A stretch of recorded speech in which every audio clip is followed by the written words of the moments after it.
Welcome back to EduVision Times Radio. Today, we'll be talking about the guidelines of this discussion forum and why you should consider joining it.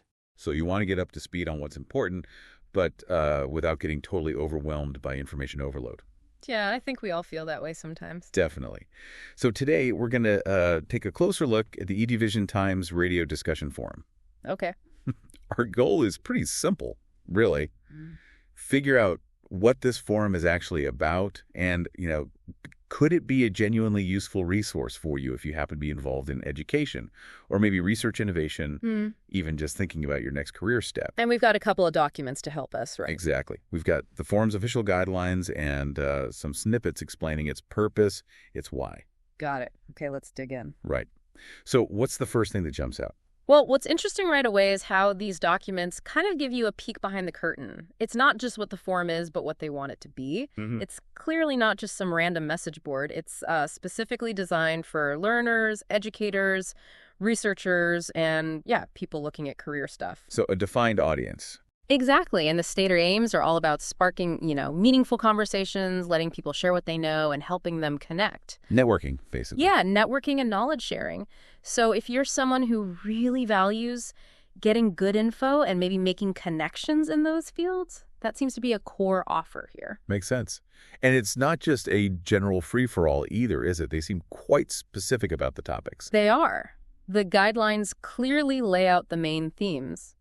Education itself, academic innovation, which feels pretty important these days. No, definitely. Research and career opportunities. So it seems like if those are your interests, the discussions should hopefully be, focused and relevant. Which is a huge plus, right? Trying to cut through all the online noise. Totally. Now, something else that seemed really deliberate, I guess, was the emphasis on creating a positive environment. Yes, that comes through strongly. This commitment to being respectful, informative, and safe, it's mentioned quite a bit. How do they actually try to achieve that? Well, they spell out some basics, treat everyone with courtesy, and interestingly, they specifically encourage respectful disagreement. Ah, okay, so not shutting down debate, but keeping it civil. Exactly. Which suggests they want, a healthy exchange, but they also draw a really firm line, zero tolerance for hate speech, discrimination, personal attacks. Standard stuff for a moderated forum, hopefully. Right, but they explicitly state it. And they mention having a way for users to report stuff that breaks the rules. Okay. So when you think about how toxic some online spaces can get, this focus on safety and respect feels pretty significant. It affects whether people actually want to jump in and participate. Absolutely. You need that foundation for any kind of constructive conversation. And that connects to another point I thought was really key, the focus on credible information. Yes. That's a big one. I found that quite interesting. The guidelines actually encourage users to back up what they're saying, especially if it's like facts or news or potential opportunities. Provide sources. Yeah, exactly. And they specifically warn against spreading rumors or stuff that hasn't been checked out. So trying to nudge people towards reliability. It feels like it. It's not just about opinions flying around. There's this expectation of responsibility. Trying to make it a place where you can actually learn something trustworthy. That's right. It's like an attempt to counter some of the misinformation you see everywhere else online.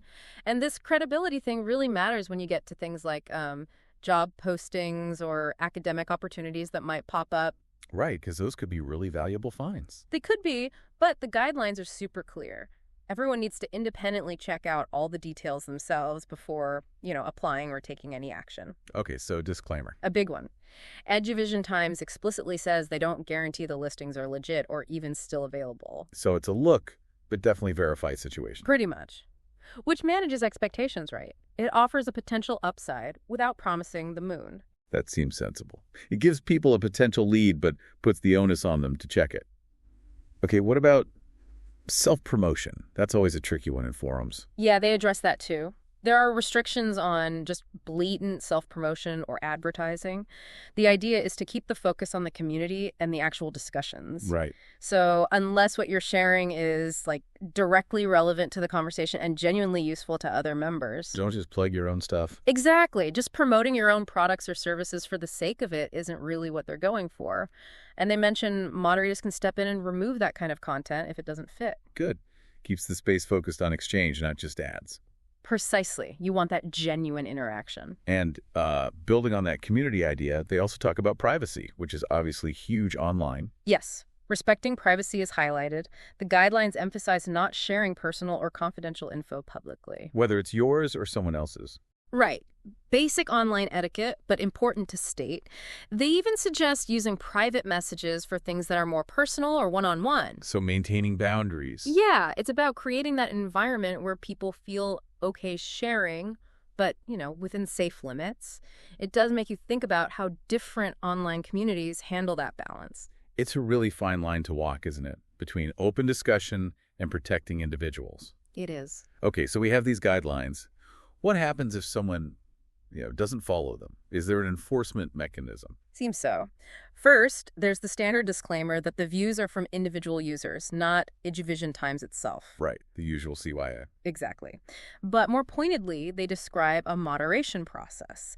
EduVision Times has the right to edit, remove, or even move content that breaks the rules. Okay. And if someone keeps violating the guidelines, they could get suspended or even banned altogether. So there are consequences. Yeah, it suggests they're serious about upholding the standards they set out. There's some accountability there. Okay, so that covers the rules, the structure.